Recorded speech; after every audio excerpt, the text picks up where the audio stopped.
Today I thought I would walk you through a short tutorial video of how to correctly do Navasana, otherwise known as boat pose in yoga. So, very common misconception is that Navasana boat pose is a core exercise. It's not a core exercise, it's a hip flexor exercise.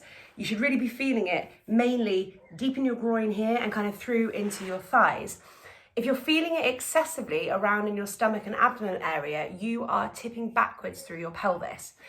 I've recently started doing a new type of yoga, well, for me, obviously, not in general, called Iyengar yoga. So some of my clients previously have told me that I would really like Iyengar yoga because it's very precise.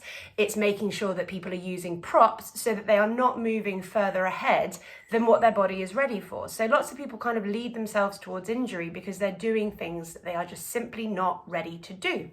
And the props highlight and teach you how to keep your body doing the correct thing as you are trying to do slightly more advanced moves, rather than just sort of rushing towards the advanced moves without any clear idea of what it is and what position your body should be in at the time. So I'm just going to try and scooch myself back enough. You're going to need a strap for this if you want to give this kind of new proper boat pose a go. So boat pose is when we lift the legs off the floor, try and straighten them. And what will happen for most people is that it's not so much about their spine, it's about what their pelvis is doing. So their pelvis tips backwards into flexion, posterior pelvic tilt. And you can see here that my spine is sort of rounded and I'm lifting up my legs. And this is me doing boat pose. It's all in my stomach, it's all in my abdomen because my pelvis is tipping backwards. This isn't the correct pose. What we want is we want to roll forward through our pelvis. So you can see here that my pelvis, I'm not perfect at this by any means, but we don't want to allow the pelvis to fall backwards. We want the pelvis to stay upright, and that doesn't change even if we allow the body to tip backwards slightly. So that's what gets confusing, is that I'm gonna hold my legs here just to show this to you. So I'm still in on my pelvis, like I'm on my kind of bony bits of my bum here, leaning backwards slightly, and I've still got the correct pelvic and spinal position as I do this. This would be incorrect. So you can just kind of play between the two, where you'll feel that when you allow that pelvis to tip backwards, that's when all the work goes into your stomach, which is not what we want. We want it to be here, and we want it to be in your thighs. So in this Iyengar class that I've done this week, I love the way that they taught this because they got us using the prop. They got us using a strap as a prop, and it really helped me feel it better and get it into the place that I want to get to. So if you put your strap into a hoop, put it around the kind of balls of your feet, and you're going to hold it with your hands quite close to your feet.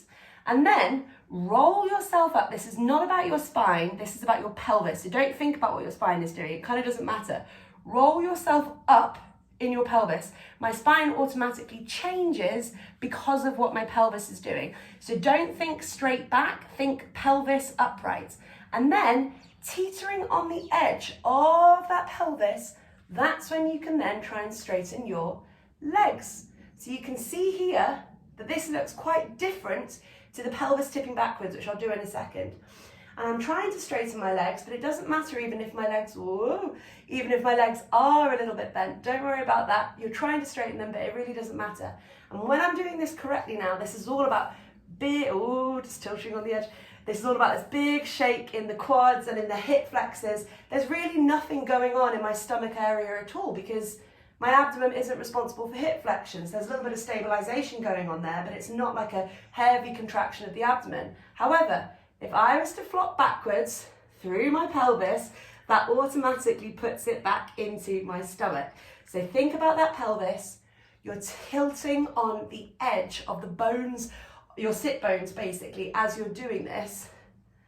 And try and hold and try and keep those knees straight. And this should make you wobble and burn so much, really only in that top portion of your legs. So I hope you find that helpful. And yeah, a supported boat pose done correctly, away from the core, into the hip flexors. That's what you want. Bye.